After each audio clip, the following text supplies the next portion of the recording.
we've been talking a little bit about net zero. I'd like to drill down a little bit on that, pardon the pun, but obviously, as you mentioned, it is still a goal of the Trudeau government, full steam ahead.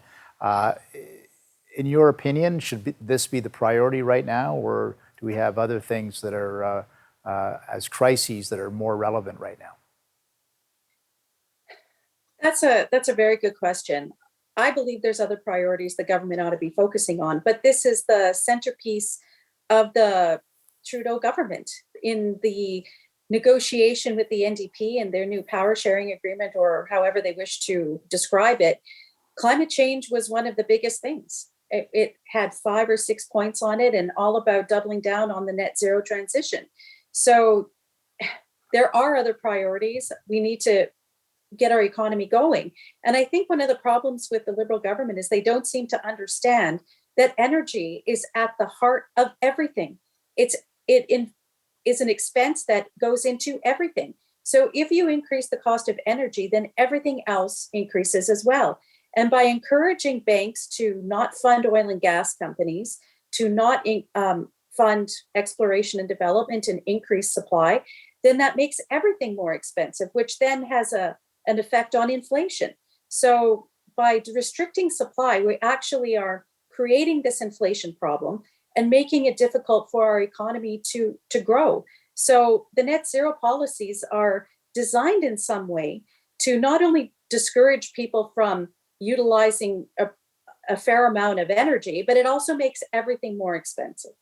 Yeah, and that's a really good point because it also has impacts on food prices, as an example. We know that food prices are likely to go up because of, again, Russia is the #1 grain exporter in the world, and Ukraine is the #5 exporter of wheat in the world. And without them, with that supply chain disrupted, there's going to be an automatic impact, especially for perhaps lesser developed countries, but certainly for the world price.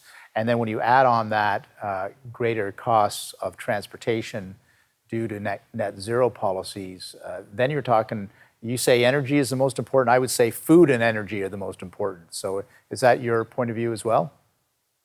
Absolutely. I believe that energy security and food security are inextricably linked.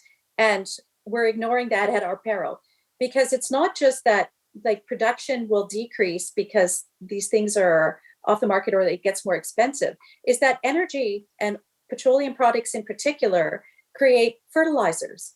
And so if you make the cost of energy more expensive, then it makes fertilizers more expensive.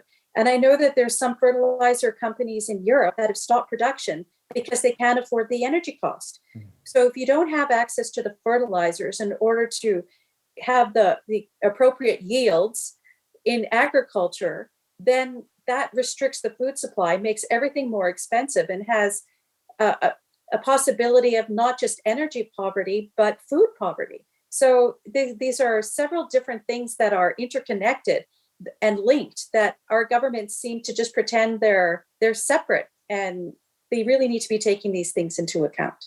What's your assessment? Why do you think that in Canada this really hasn't been a matter of large debate or discussion thus far?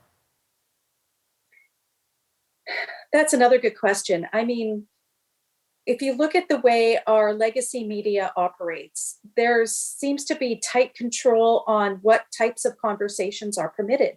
Mm-hmm. Now, the Financial Post, the National Post do have contrary sort of articles in there. But if you were to watch regular news programming or whatever, these types of issues are never raised. When do they talk about Canadian energy security and the strength of hydrocarbons?